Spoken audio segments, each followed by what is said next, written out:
Freedom Team here, and we are talking about ways to win in the current real estate market.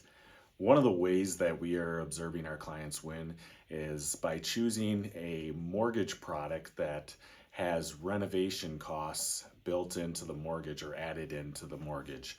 Um, and there's a number of different products that do this. I'm not going to name all of them. Check with your lender. If you don't have one, we can recommend one to you. And how it essentially works is that you will take a look at a purchase price. Let's say the home's worth or on the market for $150,000, and you identify that there are $50,000 worth in repairs. And you will talk to your real estate agent.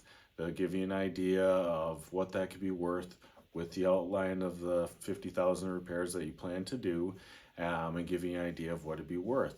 In that case, let's say it's worth now $250,000 if you make the repair. They call it the after repair value, 250,000.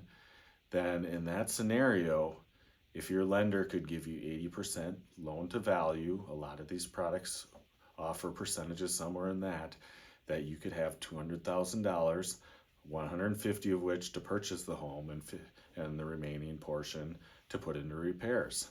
So with that input that you can make and in the repairs, customizing that home to be a little bit more what you want, could that be a way you could win? We've had some clients who are happy with it, and it's helped out with the current real estate